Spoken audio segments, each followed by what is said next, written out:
All right, hi, my name's Anthony Resinello, and I have a special guest today. His name is Mark from Chicago. Say hi, Mark.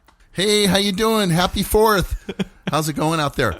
This is a podcast called Textual Healing, where we read your textual predicaments that you've sent us anonymously, of course, and we'll analyze them, we'll help you out, we'll have a little bit of fun, and at the end, we'll give you the most amazing follow-up text response you've ever heard in your life that guarantees to get a date with the girl. It's a guaranteed, everybody.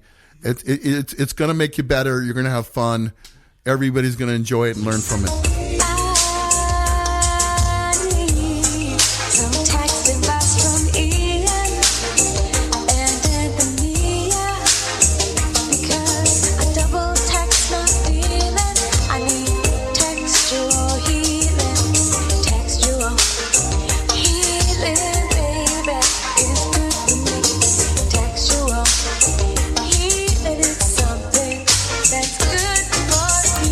All right, let's get started.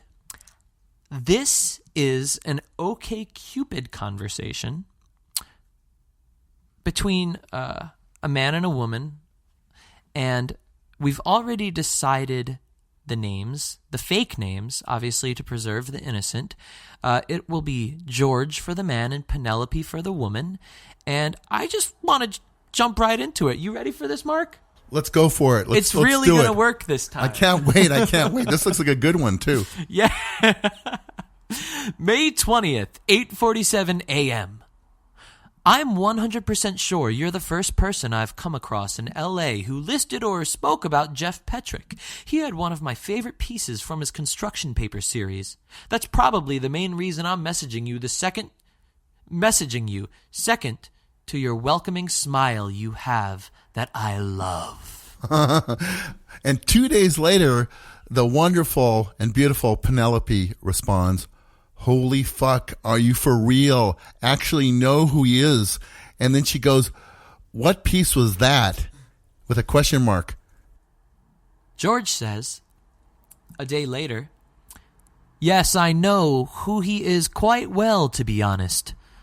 He had a series in 2007, I believe, where he painted on construction paper. It wasn't his most talked about, but really interesting, to say the least.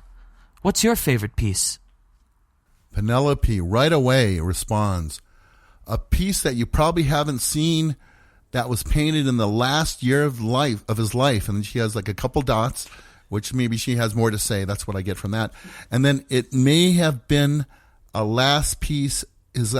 Actually, I like most of his stuff from the last years of his life best. Those are like, so she's really like relating to the guy, that kind of like his best work is before whatever happened to him. And then she goes, "I own October though," and I'm guessing October is the name of one of his favorite pieces or his best pieces. And then, "Not sure if you're familiar with it. I discovered a little secret." Oh, here. Sorry, I was jumping ahead. "Not sure if you're familiar with it. Have you read his eulogy?" I might have seen it, but I'm not certain. I'm interested in seeing this piece now. I have seen some of the other pieces from the last year of his life that were quite interesting. I haven't read his eulogy. If you're bringing it up, I'm guessing it's definitely worth the read. It's so worth a read. I must have a pic of the piece I'm talking about. It won't do you justice. I would love to show it to you. I'm just kind of ad-libbing there. She didn't actually say that. I discovered a little secret too, kind of intriguing to keep them interested in the conversation. I like that. Yeah. And I don't have a pic of primal death painting, but I can ask for it. Like she's going to go out of her way. Like she's all hooked into like talking about this. Wow. Yeah, these are two definitely big Jeff Petrick fans, because I don't think there are any Jeff Petrick fans in the world. These are the only two in the world that connected through this text, and they're it's going really well, I think. He says, "The eulogy will definitely be my next read." And then she says real playfully, I'm guessing, "I helped compose it with a little emoji with sunglasses." And he says, Ha. Now I'll definitely be sure to read it. How'd you get that honor? Yes, I'd love to see it. You have me buzzing to know which piece it is and whether or not I've seen it. Now she's one-upping it, and she goes, I dated his son.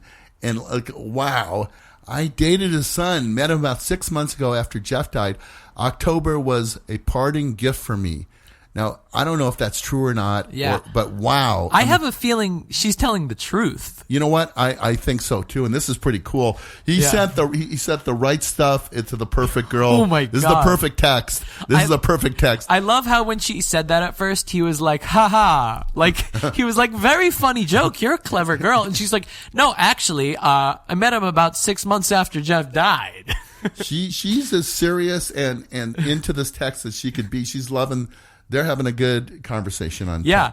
And then I love how she's so into this family that the son gave her one of the man's freaking pieces of art. One of his best. Yeah. What she thinks one of his best.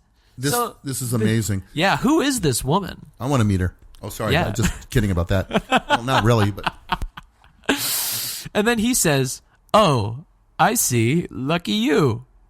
I'm not the greatest with the names, but October is from his last year? No, I don't believe so. Lucky me indeed. Although I am sad, I never get to meet him. And just a period for the explanation. Yeah, that would have been amazing. At least you have a piece of your own. Not just anyone can say something like that. Okay, she does that in like 4 different texts, like all together, and hits return after each one. And here's what Penelope says. No, it was a real wonderful gift, and I know so much about him now. Such a rad guy. Let me know if you think of his eulogy once you've read it. Yes, you definitely have a unique view and understanding of his work now. I'll definitely get back to you on the eulogy. I feel like we're not doing him justice discussing his life or his work over an app. I'd love if we discussed his work or eulogy over some coffee. Now that's good. I mean, the text has been going on quite a while, and she obviously wants to, and they've done really well. I think they should meet. Yep. At least phone call and then meet. Definitely. But she says, maybe read the eulogy first? And just like with a period, not, you know, I think when someone makes an effort to let's meet, that should go forward a little. Yeah, but she did not give a good response right there. No, that's a little bit like a little bit of a setback. Yeah, she says, "Can you say it again, Mark, just for the people in the back because it's so good and juicy?" Yeah, and then she goes, "Ha!" Everybody noticed the ha, and then.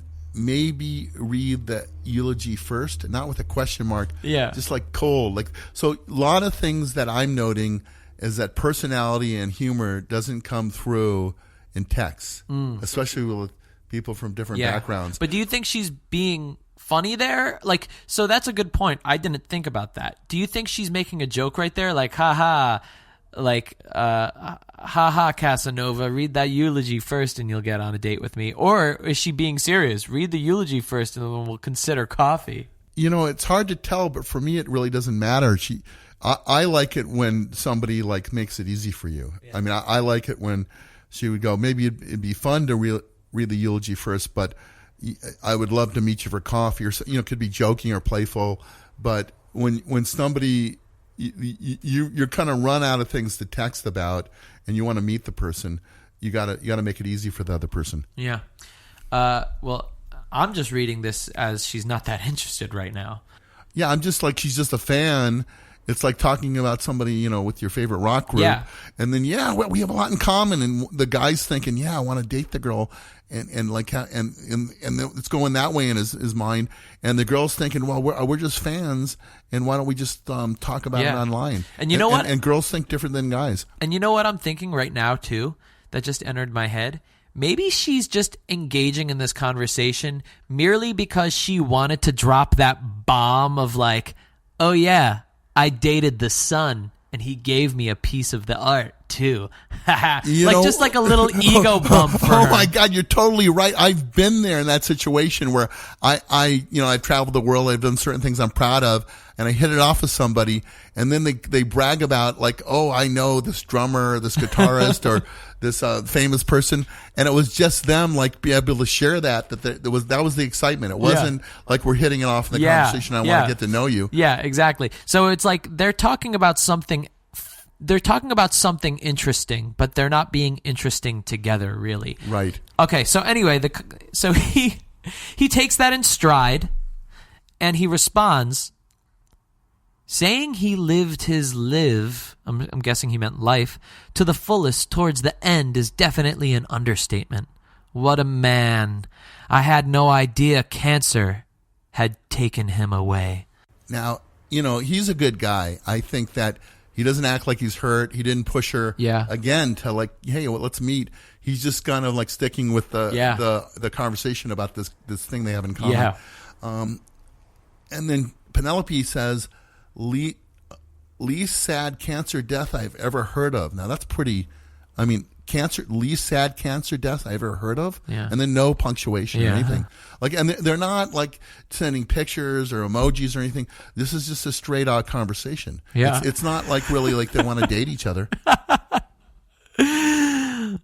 Honestly, probably the least sad death in general. I'm glad he lived his life to the end the way he wanted to. He never conformed. It was always his way.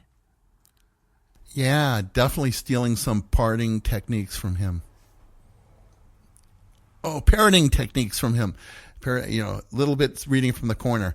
Okay. George says, rolling a joint on $100 bill on my deathbed. That's good. And then she types LOL, which it could work, it could not. The laughing out loud thing. I've seen the $100 bill, and then she has an explanation there. And then she swears a lot. I don't know if you noticed, but his shit really deserves a much more appreciation. So I'm guessing that this dude, Jeff Petrick, rolled a $100 bill on his deathbed because she goes, I've seen the $100 bill. Oh, good. Yeah, you very observant. Because once again, they're focusing on this guy. Anyway, he says, thank you for the delightful read. You appreciate someone's work completely differently when you have a backstory and know a bit more about their life and how they lived. Without a doubt, it does. He's created something that will surely live on. Yeah, for sure. Glad you enjoyed it. Honestly, didn't really expect to ever hear from anyone who knew Jeff. Neither did I. A Finnish friend from New York introduced me to his work, and it makes a lot of sense now. What a small world. Then Penelope goes, did a friend learn from him at his show in Finland? And then she says, I've heard it wasn't particularly well received. Now, that was Finland, everybody. I've been to Finland, and not everything's well received there. They're a little odd. It's not even Sweden would have came off better. He says, yes, and I heard the same thing, but he really enjoyed his work. I remember him telling about the whole thing. Neither did I. Oh, wait, no. Okay. Then, let me just make sure the timing is where the time is here. That's May 23rd, 1:23. Okay, so this is only 15 minutes later. He says, I'd love to see some pictures of the primal death in October whenever you get a chance. End conversation. Yeah. Wow. So, I have some words to say about this, but I think it all really goes back to just one simple thing, and you pointed it out quite clearly. Say it again, Mark. I think that they hit something that they really was excited about, and the girl wanted to brag about. She had no one to share with, and wasn't interested in getting to know. And the whole conversation was about this one guy's artwork, and it never went anywhere than dating. Yeah. I wasn't playful enough and fun. It just seemed like a strict conversation piece. Yeah.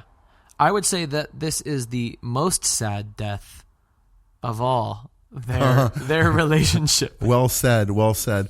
And what I don't understand, being a guy, is why waste time talking to strangers? I know you could talk to people and even on the phone and have a lot of back and forth. It's, to me, it's like you do have to do the work, but why waste all the time if you don't want to get to know someone better? Yeah. So there's like a fine line between being pushy and anxious. That's such a good point. Basically what you're saying is, hey, buddy, if you want to talk about artists, go on a Reddit, go on a message board, go to an art gallery, and talk intellectual conversation about an artist for hours and hours.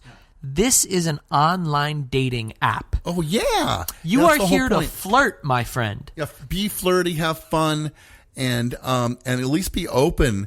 And she meets the one guy that she could talk to. Why not try something, meet for coffee, and give it a try? And that's only fair or logical. George, let me give you a piece of advice that I think is going to kind of get you to wrap your head around the concept that I'm trying to get out here. You figured out something unique that she's really, really, let's put it this way, extremely into. Like, she's obsessed with this artist. I could tell. It's kind of like frightening how obsessed she is with this artist. But what you tried to do was you tried to connect. Well, yes, be a gentleman, but you tried to connect with her based on the topic. That's not what she wants. Okay? She'll talk about the topic for hours. She's obsessed with it. If anybody wants to talk to me about music theory or social skills, I will talk to them for hours. That does not mean I'll become attracted to the person. What she wants, and this is what you're going to learn right here, she wants a man that has the ability to be intellectual, but not to just talk about this topic over and over and over again ad nauseum. So basically what I'm getting at, if we talk about it practically, if you spoke about this for about, 5 minutes in a conversation, like, oh, let's talk about this artist. Oh, that's so cool. Next topic. Oh, you're really into art? Let's go to the museum. Let's meet. Let's meet. Bring your pictures. Yeah. I really, now that we're so connected over October or something other work, I really want to see it. Yeah. And let's do it. I mean, that's the whole point on being on this whole dating app. George is going to argue that he did do that, but my counter argument is he waited way too long and it was way too deep into the Jeff Petrick conversation where it was already past. Like, that window already closed for her, where she's like, now this is just a conversation. You are merely my ego boost right now. We've passed, I considered you for a match because I saw you as an intellectual person, but you passed that window now. And now I really don't care about hanging out with you anymore. I care about talking more about how awesome it is that I dated this guy's son and got one of his art pieces. Absolutely agree. The window is lost, and you got to make it more fun. Be a little more playful. If it's just a straight conversation, I just want so many people that are lonely or just want to talk to somebody anonymously. This is not the place, in my opinion. At least give someone a chance and have a little fun and joke around and change the conversation. Don't let it just keep going in a straight line. Yeah, I want to actually go back to the beginning of this conversation and talk about where we could have made a turn quickly, because I think it might be confusing for him. So first up, he starts off saying, his opening thing, hey, Jeff Petrick, I know him too, blah, blah, blah. Also, I love your welcoming smile. She goes, wow, you know him? Then he goes, yes, I know him well. He had a series in 2007. What's your piece? This is all fine. Yeah. She goes, oh, I own October. Then they talk about the eulogy too much. Which is a little bit of a downer. Very serious. Yeah, let's not even talk about that Let's have a little more fun, people. Yeah. So she said, blah, blah, blah, eulogy. I would, right there, I would go, that's awesome. You into art? We should go to an art gallery soon. Simple as that. Or I would jump to something else that she's into. Or I would...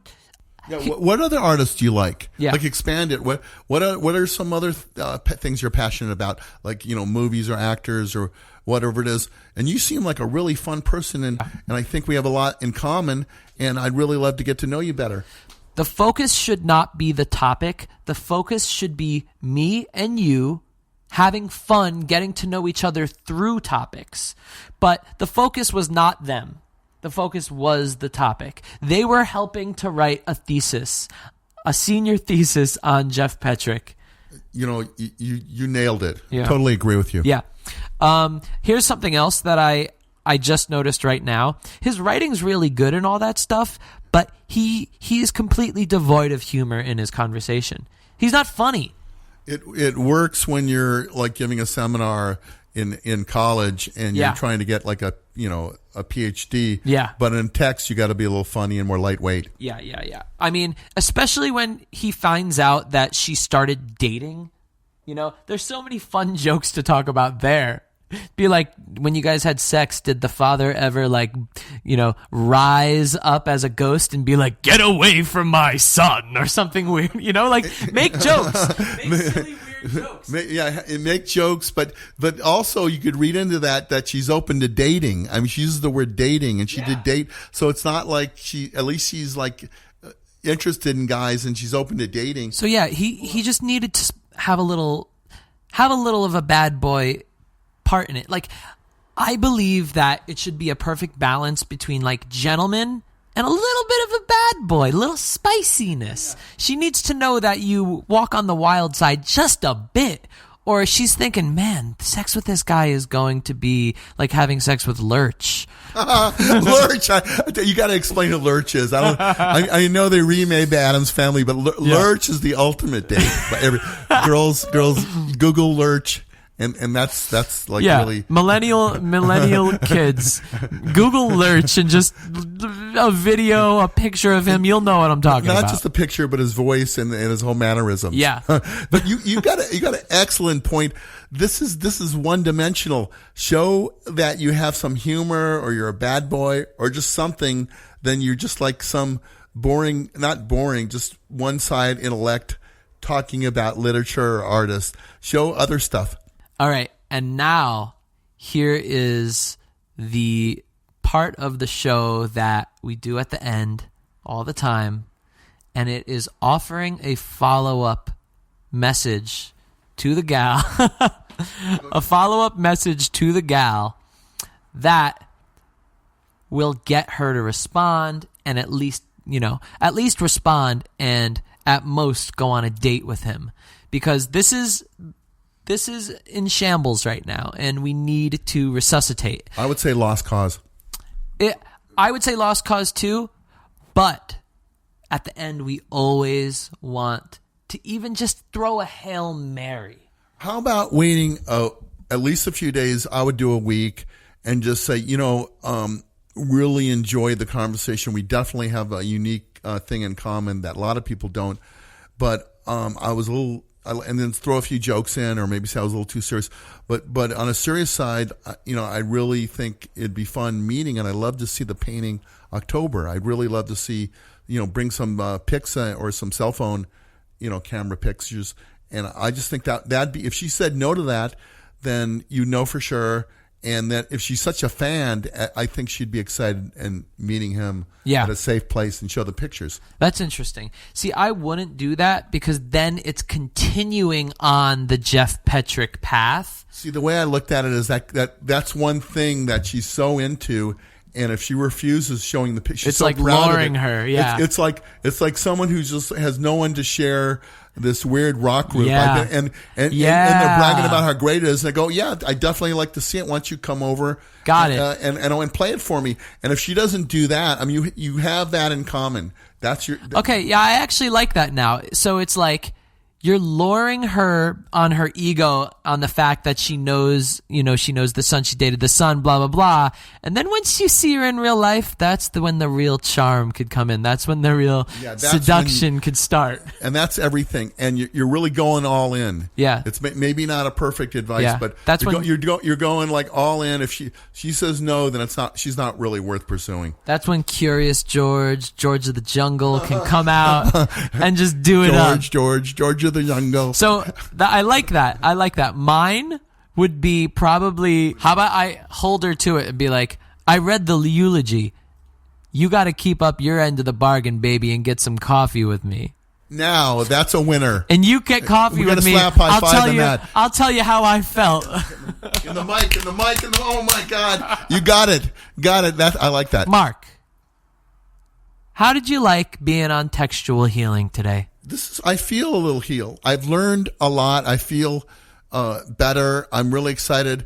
I'm hopping on my phone. I'm texting right now. I've learned so much, and it's real. You're a good host. Thank you. And this is really fun. You're a great guest. Thanks. Let's do it again. Yeah, maybe we could do it again sometime. Everybody, good luck out there. All right. If you would like to send us your textual predicament for us to heal you, guess what? We have a new website where you could email us the textual predicament. Also, we have a Facebook group that you could join with other text message lovers. And thank you for the applause. And you get to see clips of the show, behind the scenes, yada, yada. Connect with people. It's textualhealingshow.com. I'm on it right now. It's awesome. And that's it, everybody. Thank you so much for listening. Please rate. Please subscribe. We will see you next week. Bye-bye.